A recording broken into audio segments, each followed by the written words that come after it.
இப்போ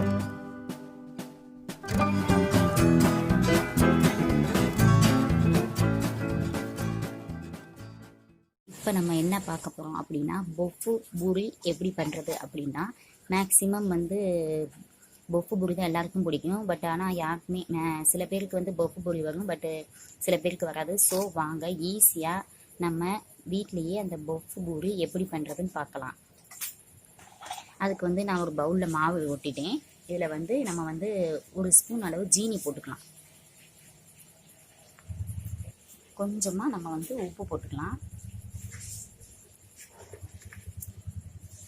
நம்ம மாவு பிணையிறதுல தான் இருக்குது பூரி வந்து பஃப்னு வரதும் வராததும். ஸோ நம்ம மாவு பிணையிறப்ப கொஞ்சம் கேர்ஃபுல்லாக பிணைஞ்சோம் அப்படின்னா எல்லாருக்குமே பொஃப்பு பூரி ரொம்பவுமே ஈஸியாக வந்துடும். ஸோ கொஞ்சம் ஜீனி கொஞ்சம் உப்பு போட்டிருக்கேன். இப்போ நம்ம வந்து இந்த மாவை வந்து நம்ம பிணைஞ்சிடலாம். நம்ம வந்து கொஞ்சமாக கொஞ்சமாக தண்ணி விட்டு நல்லா நம்ம நார்மலாக பூரி சப்பாத்திக்கு பிணையிற மாதிரி நல்லா நம்ம மாவை பிணைஞ்சிக்கலாம். இப்படி கொஞ்சம் கொஞ்சமாக நம்ம வந்து பிணைஞ்சிக்கலாம். ஸோ பூரியை பொறுத்த வரைக்கும் மாவு பிணையிறதுல தான் மெயின். ஸோ நம்ம அதை கொஞ்சம் கேர்ஃபுல்லாக பிணைஞ்சிட்டோன்னா பஃப்புன்னு பூரி கிடச்சிடும். நல்லா இப்படி பிணைஞ்சிக்குவோம். பாருங்கள், இந்த அளவுக்கு மாவு நல்லா பிணைஞ்சாச்சு. இப்போ வந்து இதை குட்டி குட்டி உருண்டையாக போட்டுருவோம். பாருங்கள், இப்படி குட்டி குட்டியாக நம்ம உருட்டியாச்சு. இப்போ வந்து இதை வந்து நம்ம பூரிக்கு மாதிரி நல்லா பேலிங் கட்டையில் வச்சு ஒரு அளவுக்கு ரொம்பவும் பெருசாகவும் இல்லாமல் ரொம்பவும் சிறுசாகவும் இல்லாமல் கரெக்டான ஒரு ரவுண்ட் ஷேப்புக்கு வந்து நம்ம வந்து இதை பேலிங் கட்டையில் வச்சு வேலிச்சிருவோம். பாருங்கள், இந்த ஷேப்புக்கு நம்ம வந்து வேலிச்சாச்சு. ரொம்பவும் பெருசாகவும் இல்லாமல் கரெக்டான அளவுக்கு நான் வந்து வேலிச்சாச்சு. இப்போ வந்து இதை வந்து எண்ணெயில் போட்டு பொரிச்சு எடுத்துருவோம். நான் வந்து அடுப்பில் சட்டி வச்சுட்டேன். சட்டியில் எண்ணெயும் ஊற்றிட்டேன். எண்ணெய் நல்லா காஞ்சிருச்சு. இப்போ நம்ம வந்து நம்ம வேலிச்சு வச்சுருக்க பூரியை வந்து இதில் ஒன்று ஒன்றா போட்டு எடுத்துக்கலாம்.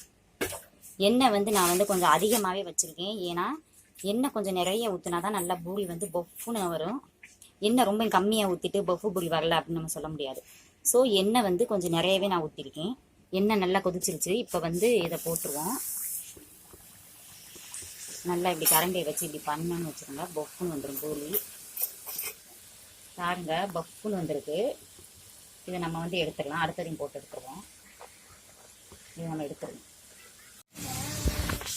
பாருங்க, பூரி வந்து எப்படி பஃப்புன்னு வந்திருக்கு அப்படின்னு. அவ்வளோதான். ஸோ நம்ம இந்த மெத்தடை ஃபாலோ பண்ணால் கண்டிப்பாக பஃப்புன்னு வரதான் செய்யும். ஸோ ட்ரை பண்ணுங்கள், கமெண்ட் பண்ணுங்கள். எங்கள் சேனலை சப்ஸ்கிரைப் பண்ணாதவங்க சப்ஸ்கிரைப் பண்ணுங்கள். இந்த வீடியோ உங்களுக்கு பிடிச்சிருந்துச்சுன்னா ஷேர் பண்ணுங்கள். தேங்க்யூ.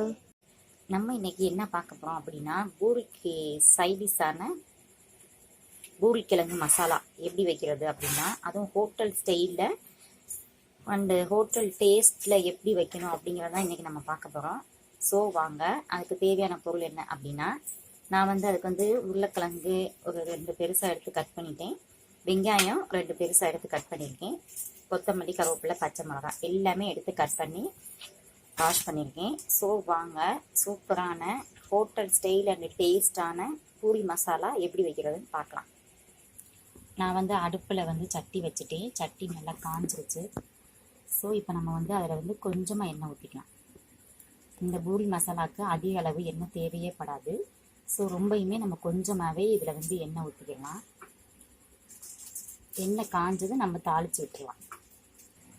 எண்ணெய் நல்லா காஞ்சிருச்சு. இப்போ நம்ம வந்து கடுகு மிளகு போட்டு தாளிச்சிருவோம். அப்புறம் ஒரு காஞ்ச மிளகாய் இதிலே போட்டுடலாம்.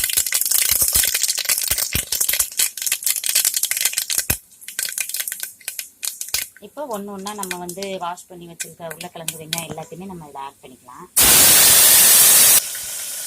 எல்லாத்தையுமே ஒன்றாவே நம்ம ஆட் பண்ணிக்கலாம்.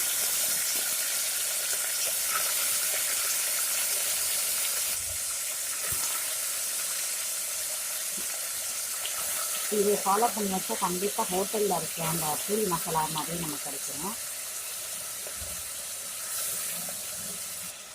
கொஞ்சமாக அதில் மஞ்சள் பொடி போட்டாச்சு. இப்போ கொஞ்சம் உப்பு போட்டுக்கலாம். அவ்வளோதான். நல்லா கிண்டி விட்டுட்டு கொஞ்சம் தண்ணி ஊற்றிடுவோம். இப்போ தண்ணி ஊற்றிட்டு நம்ம வந்து குக்கரை மூடிடலாம். ஒரு விசில் வந்தால் போதும். உருளைக்கிழங்கு ஊற்றலாம். நல்லா குழஞ்சி வரணும் அப்படின்னா 2 விசிலுக்கு வச்சுருங்க. இப்போ நம்ம வந்து இதில் கொஞ்சம் தண்ணி ஊற்றிடுவோம்.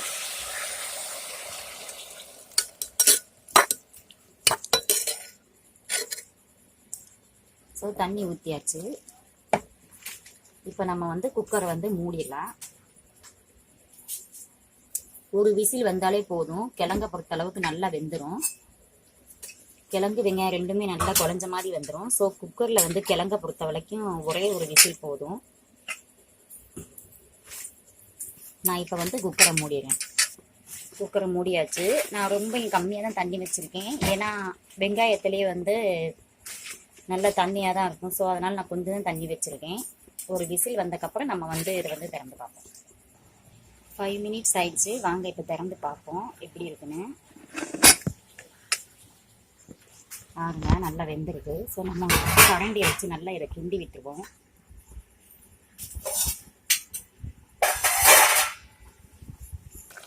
நல்லா கொதிக்குது. இப்போ வந்து இது வந்து நார்மலான உருளைக்கிழங்கு வெங்காயம் தான் இது.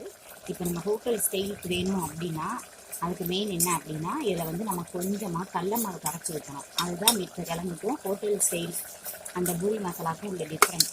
ஸோ நம்ம வந்து கொஞ்சமாக வந்து இதில் கடல மாவு கரைச்சி வச்சுட்டா அப்படியே நம்ம ஹோட்டலில் வாங்குற பூரி மசாலா மாதிரியே இருக்கும். ரொம்ப கடல மாவு ஊற்றக்கூடாது. ஒரு ஸ்பூன் ஊற்றினா போதும்.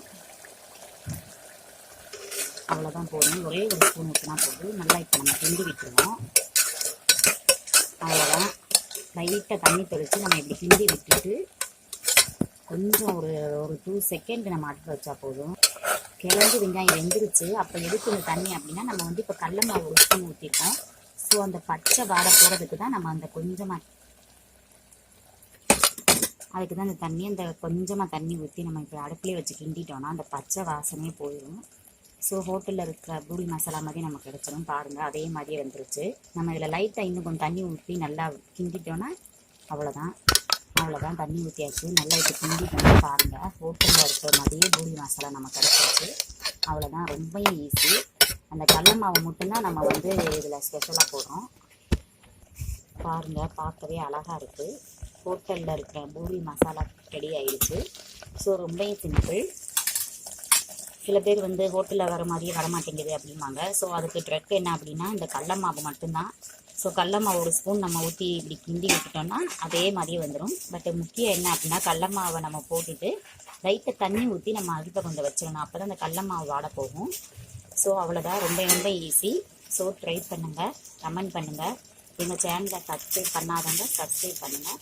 பக்கத்தில் இருக்க பெல் சிம்பலை ப்ரெஸ் பண்ணிக்கோங்க. இந்த வீடியோ உங்களுக்கு பிடிச்சிருந்துச்சுன்னா உங்கள் ஃப்ரெண்டுக்கு ஷேர் பண்ணுங்கள். தேங்க்யூ.